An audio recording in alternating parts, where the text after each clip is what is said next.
Welcome back. I'm Michael Sandler, your host on Inspire Nation, along with CJ Liu from the Fired Up with CJ show. if you've ever struggled with sleep, getting enough sleep, falling asleep, or the incredible desire to sleep any time of the day, then do we have the Slumbery Show for you. Today we'll talk about all things sleep, how to get more of it, how to get higher quality sleep, and habits you want to include to help you wake up more refreshed and ready to go in the mornings. That plus we'll talk about lake towns, the power of peaceful beaches, syncing with the earth, and one very good reason you might run like hell if you're in the Adirondacks.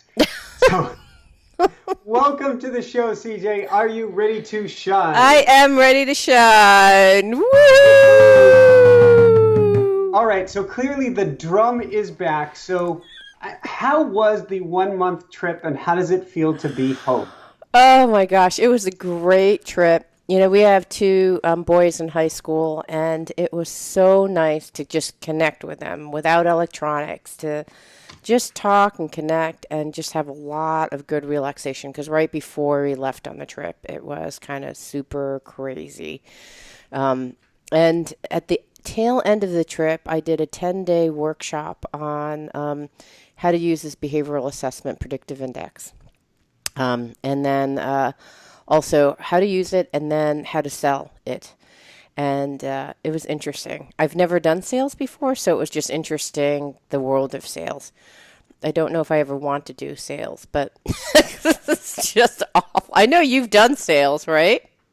Yes, and you know, I guess we all sell our own business. We sell what we do. We sell who we are. But I'm hopeful that I don't have to ever go back into that world again. I give people in that world though a lot of credit, and if you're selling something that you love and you feel great about, it's magical. But a lot of people have to do sales in selling things they're not thrilled with. That's a hard way to go. It is. My hat's off. That is not easy. Yeah, and I actually love this work. I mean, the predictive index behavioral assessment is it's just good, solid work. But it's just it's a law of numbers game. So it's like, you know, send 100 emails every week, send 26 LinkedIn whatevers. I mean, it was anyhow. Well, but that kind of segues into, you mentioned a couple of days ago that you've been having a little trouble sleeping. And I was thinking of just how much the tail end of that training wasn't quite in alignment with who CJ is. And I'm wondering if that went into your processor someplace. It did. You know, I think that the thing that you mentioned is that it's not. So what do you do when something is not quite in alignment? You know, how do you actually get it aligned? So you can either get clear with your values and what is aligned and use that to power you, which is what we talked about in the last show. Or you can say, this isn't empowering me. How am I going to change around the suggested? So in this case, there's a suggested sales process. I'm like, I thought, I can't do this. I can do this, but at the detriment of my own integrity. So I can't do it this way. And then what I did is I went to the universe and said, you brought me here. Please give me a clear sense of what you want me to do with this. And I think something has arisen, which almost is the perfect fit, where I'm going to be working with a startup in Seattle to help them use this tool in order to coach people to be happier at work, where there's a lot of burnout and stress. And I was like, that is what I want to do. So I think that so part of it was just for me, I was just meditating and thinking, I know you brought me here, universe, for a reason. I don't truly understand it, and I'm just going to remain open and not freaked out or whatever. I never got freaked out, but I was like, wow, this is not the way that I want to do it or what I want to do. I'm a little bit confused with how I got here, but I'm here. And there's a bunch of useful information that I got and that I will use. But it just wasn't congruent. But now I was just praying and things became congruent. I like how your balloon came as a little high five from the universe in the background. Very nice. And I've looked locally. This is the magic balloon that just keeps on giving. That's been going, what, a month and a half, almost 2 months I strong. know, it's Magically crazy. appeared in the yard. I've looked to replace it, not to get rid of it. I love you, balloon. I love you, balloon. But I've looked to get some other congratulatory balloon. I want balloons and flowers in the studio now. We had Robert Reeves in yesterday, who's written some beautiful books on flowers and the power of flowers, and so we're going to get some flowers in here, and I want some balloons in the studio. But bizarrely enough, at the local supermarket where you go to buy balloons in this town, all they have are happy birthday balloons. I can't find a congratulations for anything, or just a happy face balloon. Now, you could go on Amazon or something, but then you need to figure out how you're going to helium inflate the balloon. That's too much. Wow, We'll figure it out. well, I still love how that balloon arrived in your life. I think it's the magic fantastic. balloon. Okay, so what happened to you? So tell me about what's been going on with you. You said you've been going to lake towns, you've gone to beaches. So does that mean you were able to take a vacation of some sort? We haven't taken a full-on vacation, but the summer for the show seems to be full-on. I don't know if it's the weather is nicer outside, so we want to spend more time outside, or it's building a podcast mastery program that's taking a lot more time. But there seems to be I've been feeling like I'm hitting a wall at how much I can sit in front of the computer. And part of that has been I've been stiffening up on the run. So when we last spoke about Jessica flying along, that was pretty much my peak. And it's gone a bit downhill since there, because I've really been training myself how to be a good sitter, not a good runner. And so my body has been sitting. Oh, right. How do you actually So my body sit has well? been getting stiffer, and it's as I've stiffened up, my anxiety level, as my body's not feeling as good, has gone up. And so this has been a beautiful riddle within a conundrum this summer of, all right, we're just at that place where we can start to automate everything. So that is one piece we get to start to work on now, how we're going to automate everything. And at the same time, I have an additional workload on each side of things. How do I kind of thread this needle? And it all started, the day of the bug bite, a month and a half or so ago, when I started getting fevers and chills. And the summer has kind of rocked accordingly since then. Nothing's quite fit in place. So this Tuesday, I think it was this past Tuesday, we didn't have a guest booked. And so the decision was made on a Sunday, I guess it was. We don't have a guest booked. Block it off. Just enjoy. We're taking Tuesday off. There's a reason. Immediately, one, maybe two guests came in, and I'm like, no, already made the decision. Tuesday's off. We hopped in the car Tuesday morning and drove as far southeast in New Jersey as we could get on the Jersey coast. Nice. That's a pretty area. Cape May. Yeah. And I was going to book a dolphin watching trip, but my gut didn't want to get on a powerboat right after driving 3 hours. Yeah. Maybe it would have been good. We watched the powerboat go by with the dolphins diving up and down behind it. I'm like, that does look cool.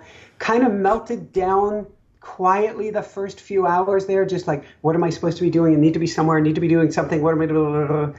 And then everything started to calm down. We took a nap literally in the car under a tree. We didn't know where to go or what to do. We didn't plan this. We just drove down, went to the next town, rented a kayak, kayaked around these multi-million-dollar condos. It was the weirdest thing. We thought we were going into the marshland. Right. Instead, the kayak operator had us go around what turns out to be an on-water city block. The town of Avalon, New Jersey, is pretty much built on the water. And so people, their backyards is where they have their boat. And they can put it in the water. Wow, I'm surprised these houses are still there, because there was that huge flood in that area. Yeah, everything seemed, from what we could tell, to be okay. Right. And so we paddled around part marshland, part eagles' nests, and then around kind of up these roads, in quotes, that's kind of like, what is it, Italy? Is it Naples, Florence? Venice, thank you. I'm like, it's a V. Kind of like Venice. And so we came up these roads behind people's homes.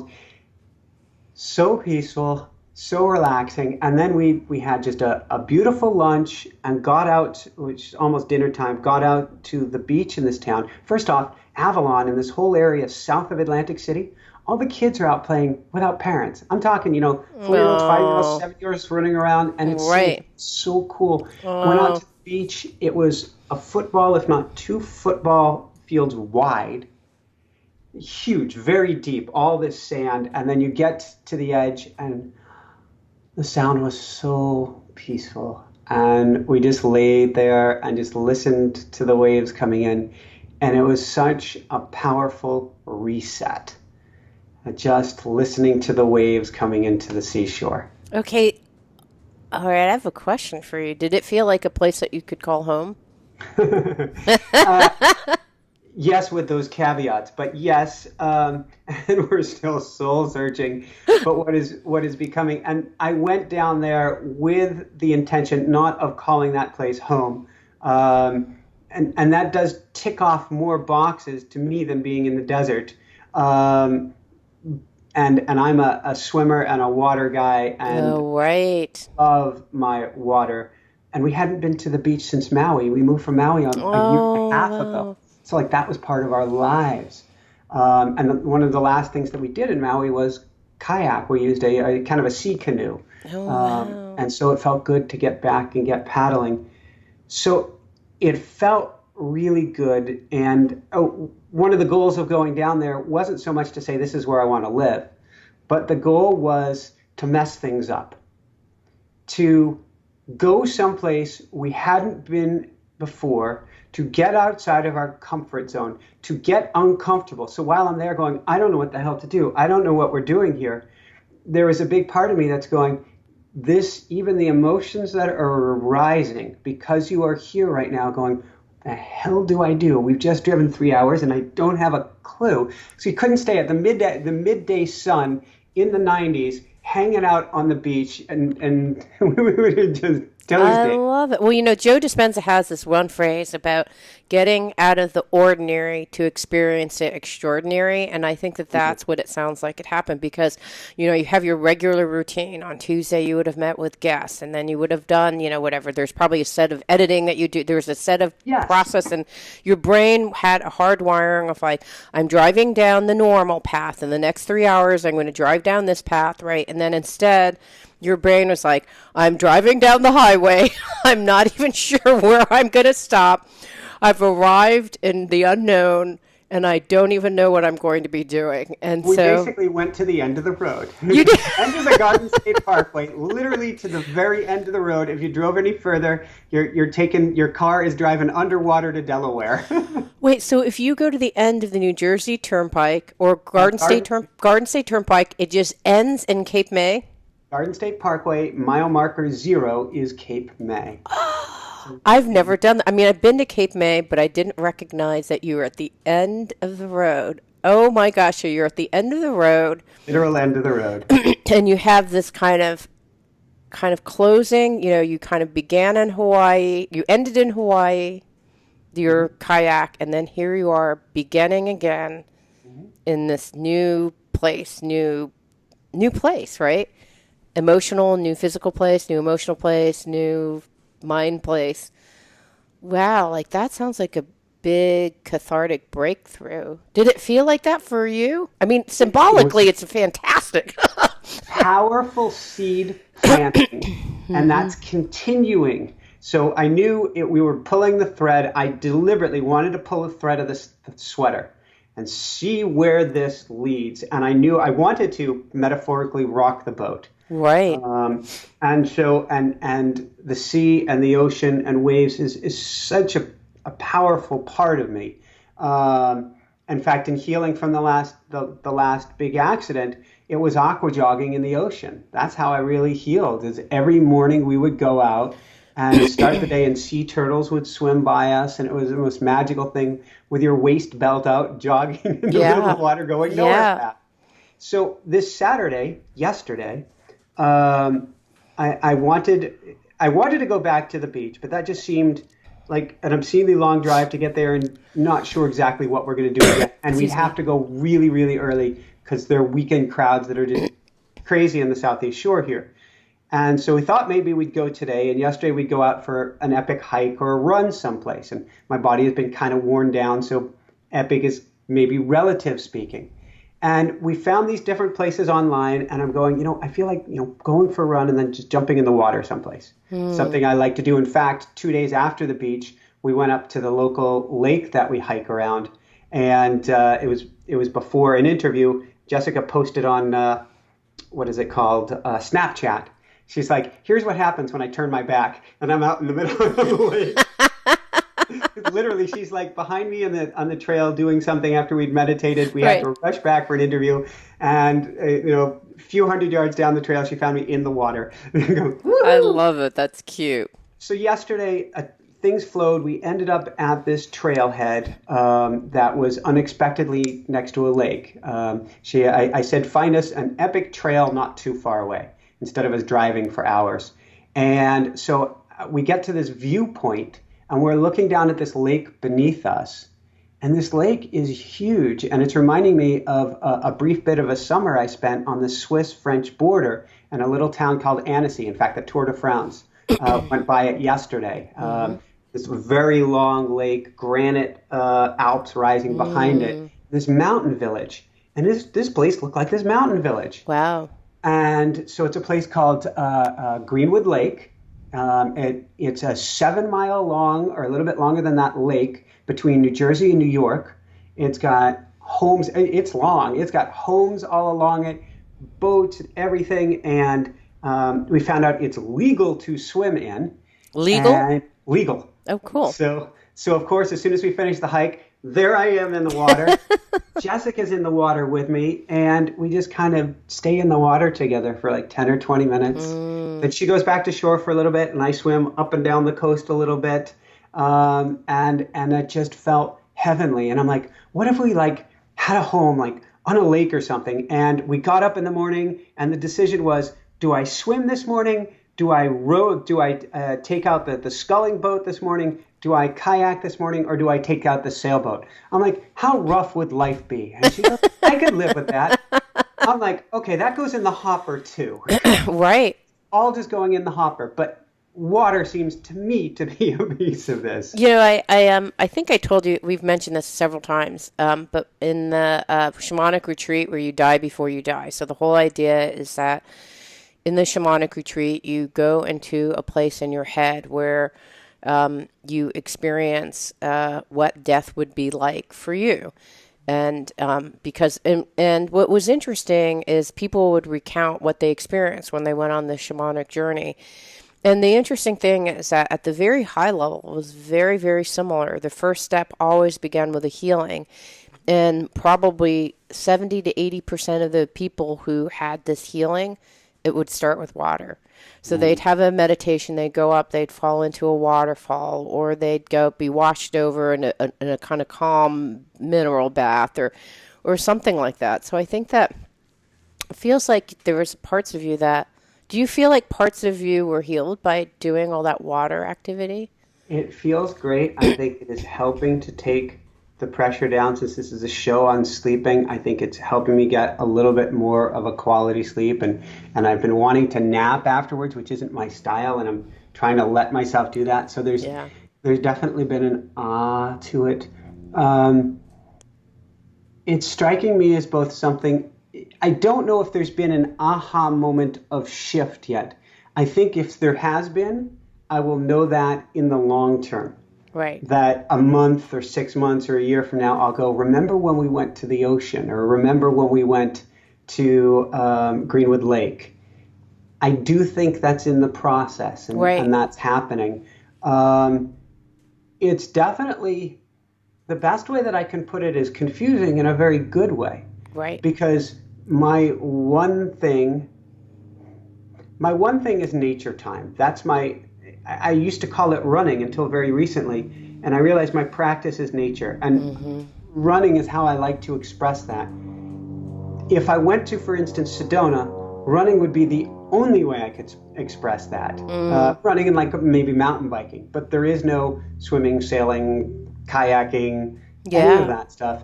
And I'm feeling that's it's a piece of the puzzle. Yeah, yeah. Don't So have that to may have be, the answers. yeah, Sedona may not be, it may get you into nature, but maybe not the kind of nature is, that you need fully, like, to get to an equivalent experience, like a natural lake, or I don't really know what there is in Arizona around that area.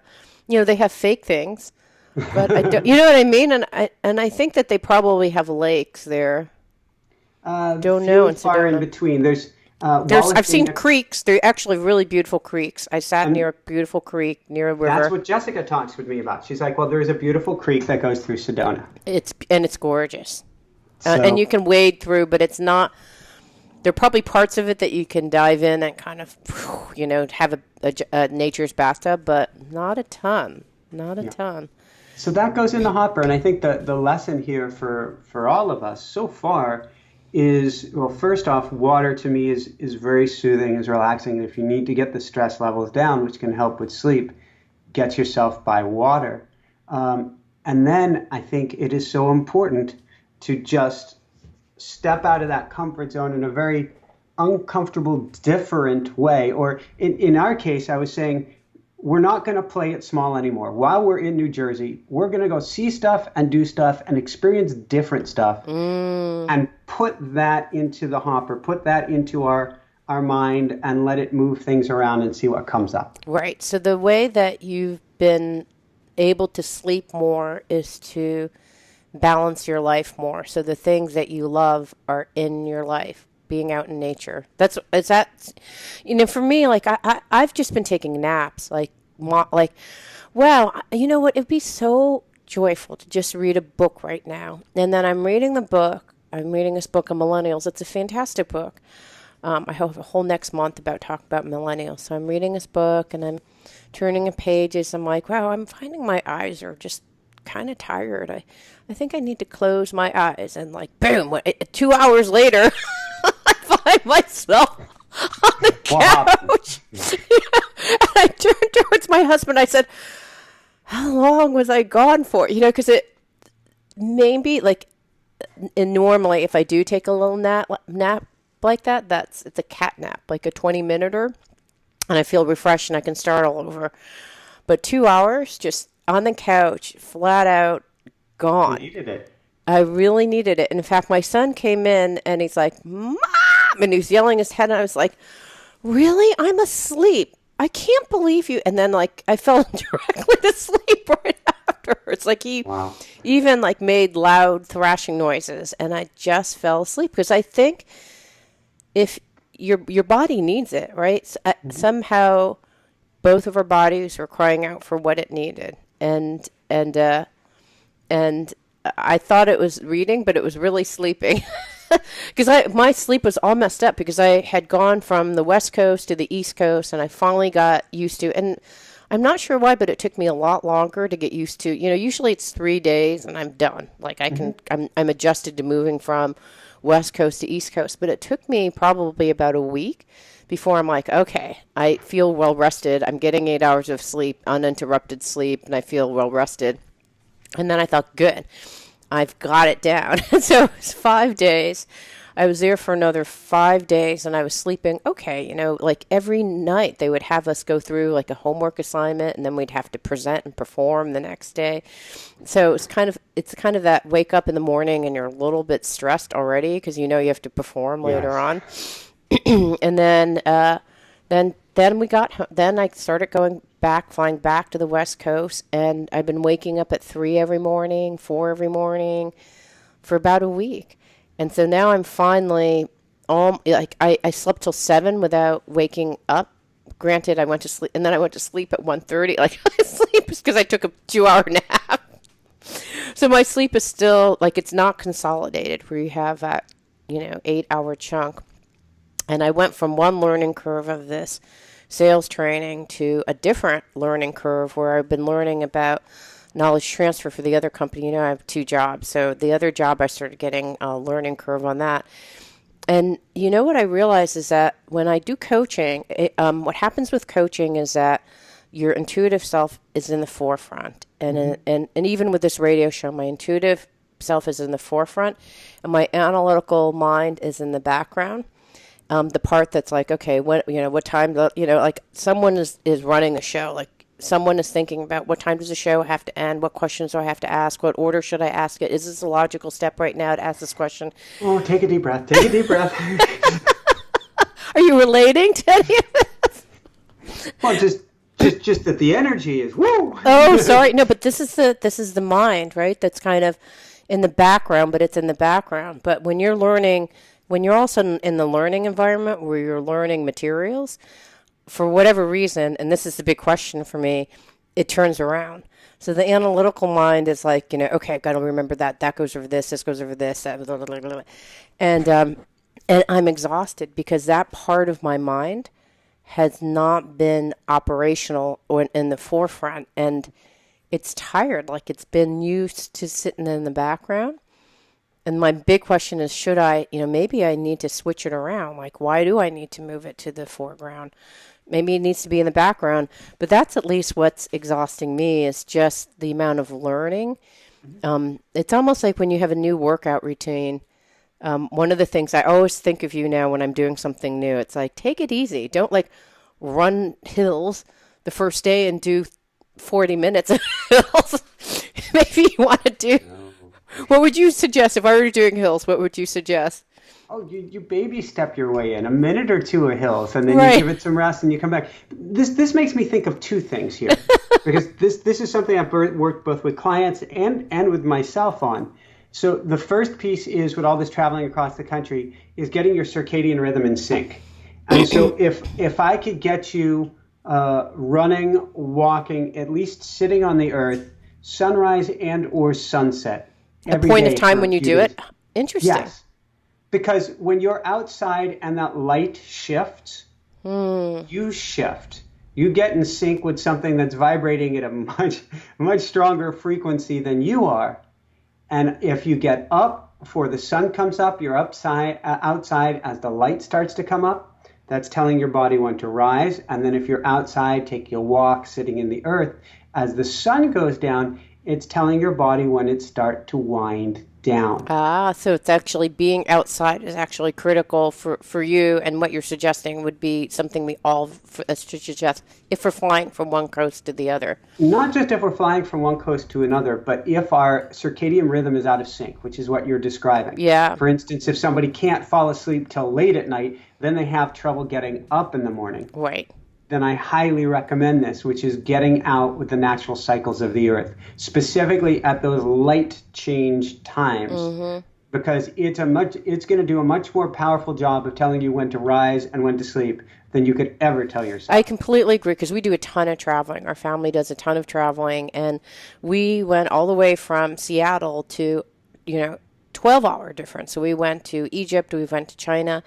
And in those cases, it took us like 2 or 3 days, but not like a week to adjust.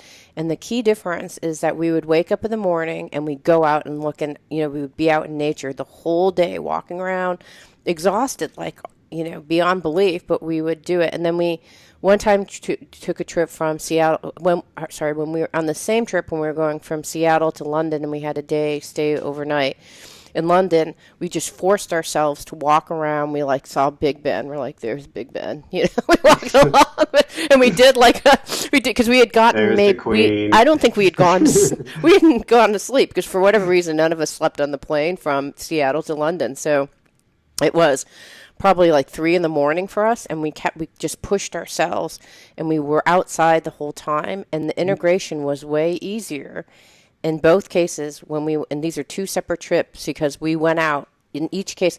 And what happened in this trip is I would be sitting in a conference room the entire time. And that is what killed me. With artificial lighting. Yes, that's what killed me. I didn't even think about that. I think that's why it was so hard. There were very few times that we were out in nature at all. And even when we were in nature to get food, it was in a mall. Because the only food near, we'd walk through this little town. There's maybe like 10 Parents trees. serving food to you. I think that really, I think you're right. I'm buying it. I'm buying it. I like it. Okay, so what are some of your other tips for sleep? I have some. Well, the second thing is we've got to get what's in the foreground to the background before you sleep, or that sucker, which is now revved up, isn't shutting off just because the lights have gone off.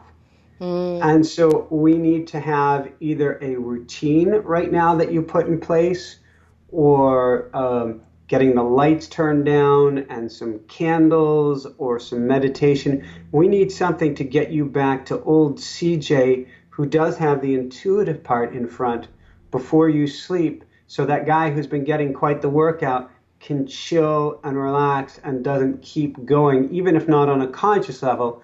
But you basically got to tell the person inside of you that's been cranked up now, it's time to go to sleep, it's time to relax. I'm putting you in the back of the room, the lights are going out, we're going to chill now.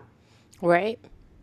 So I think that's it's interesting because it's that part of your the part of your mind, the active monkey mind, that is generally the part that makes it hard to sleep, right? Because it's kind of like, wait, before you go to sleep, remember you have to do, like, it has that kind of arc to it. Yeah. So I agree. I talked to someone who wrote a whole book on sleep tips. And one of the things that she said is that the key thing, I'm just going to reiterate what you already did, but she talks about routines as being so critical. Routines and preparation. She said, have next to your bed a sleep nest, or I can't remember what she called it, a little nest of like aromatherapy, a candle. It's like, get it all prepared, because when you have to, notebook to jot down your thoughts if you wake up, because if you have to get up and go search for those things, but it's much harder to go back to sleep, probably because your mind is my guess is there's probably something with the brain waves that happen when you're relaxed in the meditative state. And the moment you get up to find the candle or get up to find the flashlight, it's much harder to go back to that state. So she has a little sleep nest that she has next to her bedstand, and she goes through a religious cycle every evening of like, at 8 o'clock, I take a hot shower, at 9 o'clock, I read a book, and she gets her body trained. I think it's probably related to the circadian rhythms to know, like, it's time to sleep, and she like turns all the lights down. So she was talking about the importance of routine and the importance of knowing. Her other tip was, it's really about resting. It's not necessarily about the physical act of sleeping, but resting. So if you are not sleeping for, let's say that you're trying to sleep for 8 hours solid and you would like to, but you're not doing that, if you were to just rest for the time that you are awake and not fret, because what typically we do is, oh my God, what time is it? Why am I not asleep? Oh my God, now that I'm not asleep, it's like 2 o'clock. I'm going to get a wake up at 6. That means I only get 4 hours of sleep. Oh my God, I have an interview tomorrow. I'm going to be so tired. Oh my God. So like that. Making it 10 times worse. Yeah. Making it 10 times worse. So if you can, at that moment, when you're like, oh my, don't even look at the clock or look at the clock and just like, oh, it's 2 o'clock, and just, okay, and just relax. Because as long as I'm resting, I'm doing what I need to do, which is what I think happened to you at the beach, right? Like you slept for your nap when you arrived, which sounds actually a little bit sad, that whole story when you went to the beach. It was kind of a crash and burn when we got there. That sounded sad. To do it over again, maybe I would have had us go to the dolphins, because it didn't quite work out as anything I had expected. Oh, you probably would have, if you had gone on that dolphin boat, my guess is you guys would have fallen asleep, because that's what wanted to have happened, right? But it's sad, like that you fell asleep. It's sad and it's beautiful. But I think that, it's like, we salvaged it beautifully. Yeah. Well, then you just relax. Like that was almost equivalent to probably whatever number of hours of sleep, just relaxing and like kayaking and being in nature and connecting with each other, like all those kinds of things, connecting with nature. That was probably a sort of sleep, even though it's not sleep. You're active, but you're just taking it down. Well, if we talk about that towards the end of the day, one of the things I'm both challenged and good with at the same time that I think is really helpful is to shut down the mind, getting away from our electronics and not thinking of that which you think you need to think about. So in the show, I tend to do an upload just before 8 p.m. because that's 0 Greenwich Mean Time. And so that's when I'm getting the show loaded for the day if I haven't gotten a few days ahead. And it's hard to get ahead with this show. It has been hard. We're working on that. Yeah. But then the minute I'm uploaded, it's all systems down. I don't want to see email. I don't want to know about anything. And I'm fairly neurotic. Let's not talk business or anything of the sort till the morning, because the brain will then start to problem solve at the time when I'm trying to shut it off. And that's a big challenge, because if you try to problem solve when you go to sleep, even if you're a great meditator and you can stop it from being on your conscious mind, there's I heard recently from one of our guests, it's called the hangover effect. It's still hanging over your head. It's still there running in the subconscious. Ah, right. So that makes sense. New information, new emails, new to-dos for the next day before you go to sleep means that the quality, even if you can fall asleep right away, the quality of your sleep is affected because your subconscious isn't sleeping and it's getting busy on this stuff. So you could actually, one time, a hypnotic thing to say to yourself is, please, unconscious mind, work on this. Because your unconscious mind is going to work on that regardless of whether you want it or not. But I think if you work on it moments before you go to sleep, it's hard to turn it. It's like you just ramped it up. But probably even if you didn't ramp it up, your unconscious mind is still going to process that. So the hypnotic suggestion, whenever I do hypnosis with my dear friend, she says at the end, and please, unconscious mind, please work on those problems at a level where it doesn't disturb my sleep, because it's going to do it regardless of. And so even giving that as you can talk to your unconscious mind and say, unconscious mind, please quiet your mind to the point that I can get restful and peaceful sleep. And that's all you do. And when I've done that, it works every time. Just giving the hypnotic suggestion, even if you're in meditation, to say, and quiet the unconscious mind at the level that I can get deep, restful sleep. I think it probably helps. Can't hurt. I like that.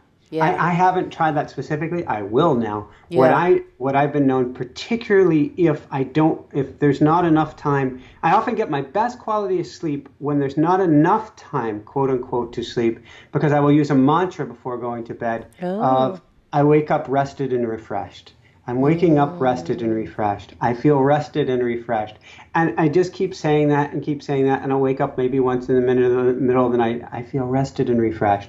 And then I'll wake up at, 5, 6 o'clock, whenever I have to get up. I feel rested and refreshed.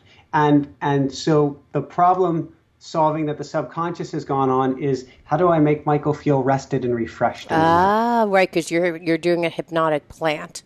You're planting hypnotic seed.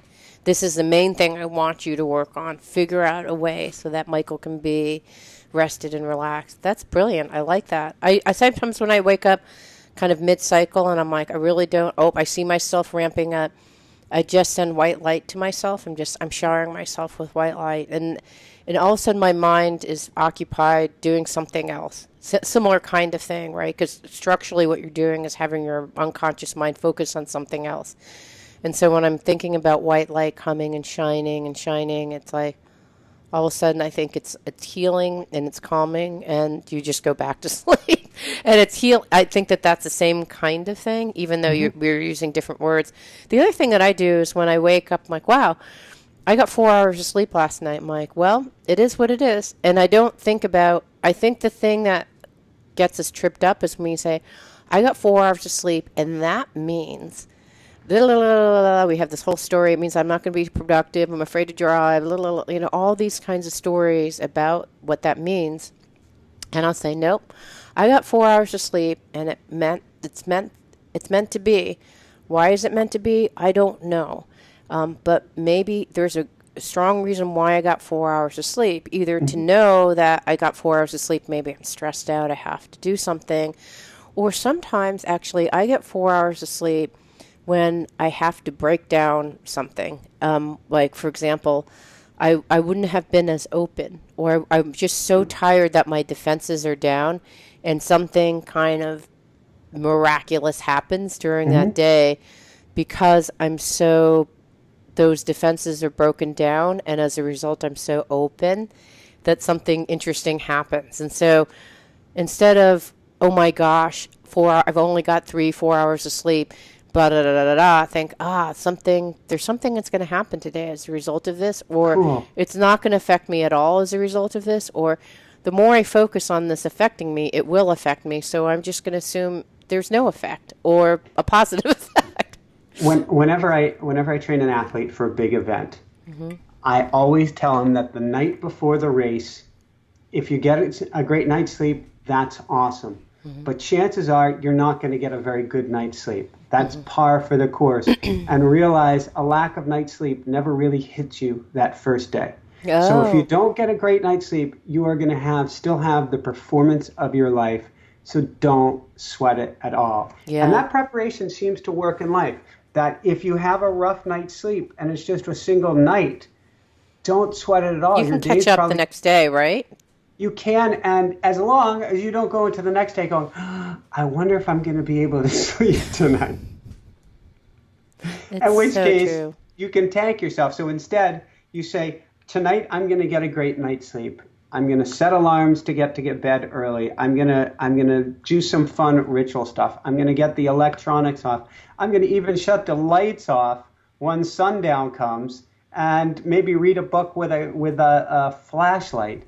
And I'm going to have the most beautiful evening. And then if you get even half of that, chances are you got a decent night rest, or at least you're not a stress ball because of what happened the night before. Right. All right, I have a question for you. So you said in your thing, one very good reason you might run like hell if you're in the Adirondacks. What happened? So when we were at this Greenwood Lake, we started to go for a run, and I'm not one who regularly uses insect repellent or anything like that. Jessica's got this essential oil concoction. She's kind of this mad scientist of healthy essential oils. So she has this stuff that she uses, and it keeps a bug away, because if not, she has this, I don't know what it is. It may be this Asian thing, but they take to her like flies on honey, and maybe to you as well. Oh yeah, flies and mosquitoes love Asian food. So yes, I've seen this. I will be there in the woods. Ain't nothing touching me. Maybe it's a shower issue. I don't know. But then she's standing right next to me, and she's like fast food for them, and they're loving it. Yeah. My son will wake up if there's mosquitoes. My son has it the worst of all of us. In some ways, if he weren't there, I'd be getting it. But because he's there, he gets it. And he just gets mosquitoes. Like when we were in our relative's house, we had dinner every night outside. And we at one point counted 25 mosquito bites, and this is only for two nights outside eating. 25 mosquito bites, and this is actually with the person who has covered legs. He had long pants on, and his arms got the only thing that was exposed was his arms, and he had 25 mosquito bites on his arms, necks, ear, face, back of head. I mean everything. So that's Jessica. Okay, got it. So we went out and we started running, and it was like a scene out of Harold and Kumar. We went a couple 100 yards, and I said, "Did you put on the bug repellent?" And she's like, "No, we've come too far." I'm going, "Oh no!" But I was actually a little bit concerned for myself, and so I would have put it on, and I found out why. And I'm going to have to look up what the deal is with them. But there are these flies that had a level of intensity in there that I've never seen before. And so it wasn't like they'd land on you and then they'd bite a minute later. They'd come in with like teeth bared. And I just kept getting bit in the neck and behind my ears. And by the end, we're running along with our arms flapping. And I'm like, I'm exhausted. It was 7.5 miles, 1,500 feet of elevation gain. For me right now, that's a lot. Decent amount of running. Yeah. So it took us a few hours. And by the way back, we've got our arms flailing as we're just like smacking them off of us. It's like, run faster, run for your life. I didn't realize that flies actually bit you. I don't know what is up with these things. It looks like a little bit more of a triangular shaped wing, but it buzzes around like a fly. And they were just bite and painful. Is it a horsefly? Is it a horsefly? Not quite a horsefly. Those tend to be, shimmering green or something. Yeah, and they're pretty big. Big things. I've never been bit like this before. Oh my gosh. So I don't know how that affects segues into sleep, except that we ran like hell and definitely got a good workout. And workouts can certainly help with sleep. There.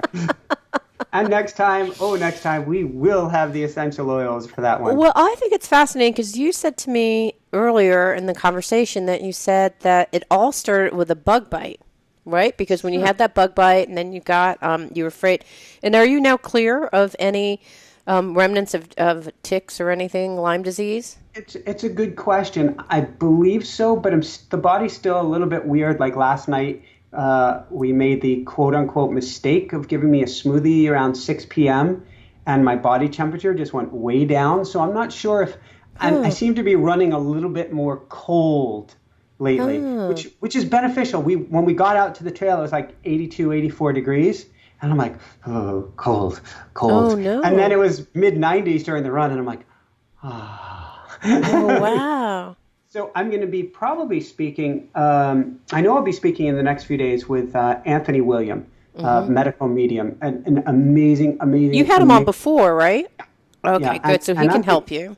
I'm going to be asking him about this because he has a different take spiritually on Lyme disease, which who knows if that's what was the bug bite.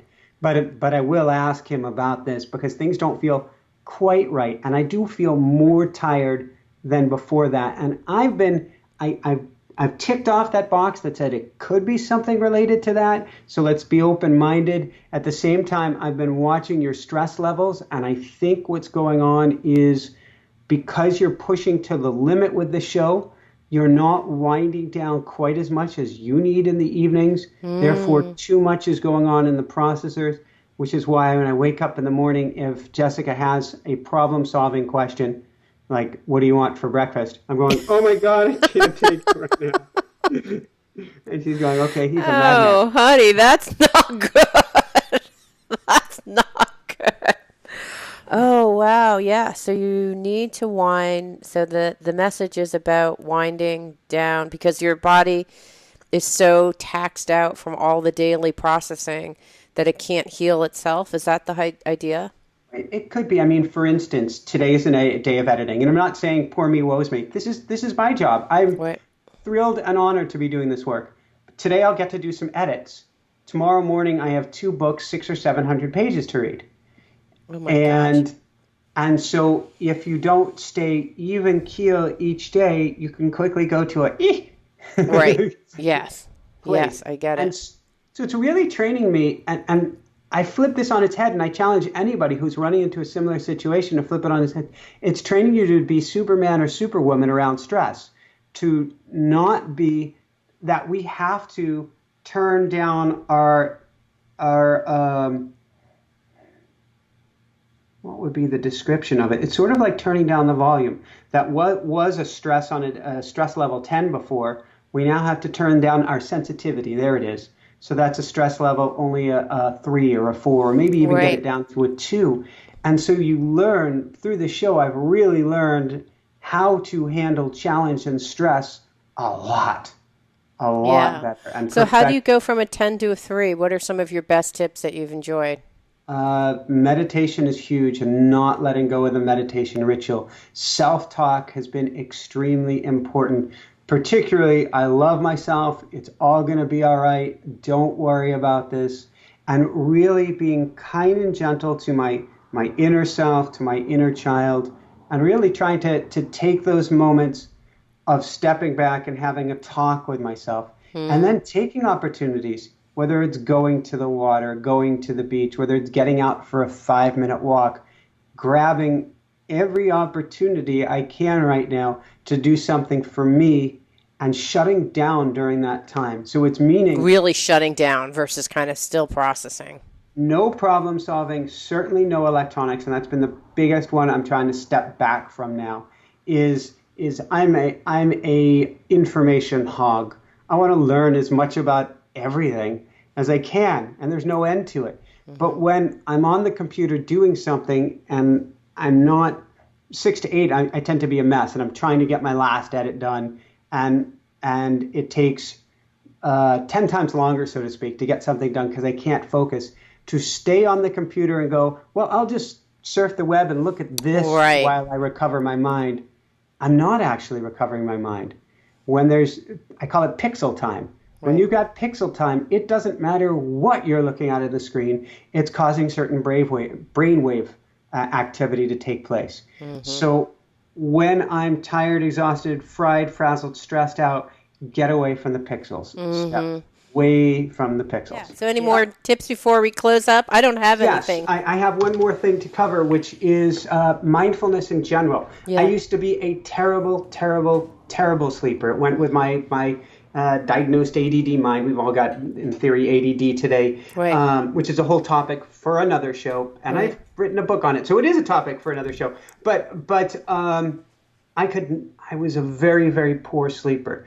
The more I became conscious of my thoughts and through meditation worked to get my thoughts under control, the more I could shut off my thoughts for bedtime. And so now overall, I do get, relatively speaking, a great night's sleep. And it's a very rare occasion when my mind is revved and I'm up through the night. And I attribute that, all of the techniques today helpful, but mindfulness and spending just a little time each day to learn how to strengthen the muscles of my mind to keep the thoughts from going at night has been huge. I love it.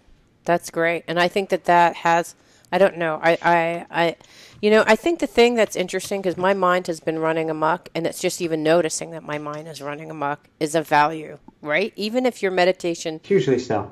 completely sucks, right? Like you were present for like 5 seconds. It's 5 more seconds that you're present that you weren't before. And sometimes that's all you can get, and that's okay. If you took a walk and you only got down to the street corner and came back, or you didn't go at the pace you wanted, or you didn't blah, blah, blah, blah, blah, blah, blah, blah, you still got to walk. Right. So if you get a meditation and the same thing happens, you still got a meditation and it's still moving the muscles and building the muscle of awareness. Yep. And that's huge, because when you're falling asleep, if we can catch that the mind is going crazy, you're many steps closer to being able to fall asleep. I love that idea of building the muscle of awareness. So even if your meditation, you have only 5 seconds or 10 seconds or whatever seconds of presence, the fact that you took the time and you watched your mind and you were aware is enough. Absolutely. It's enough. Okay. I love myself. I love myself. I love myself. Woohoo! It means so much to me that you're listening to the show, and love your support in any way by giving me comments below, or to subscribe to the show or share the show with friends. Thank you again for your support. Love and blessings.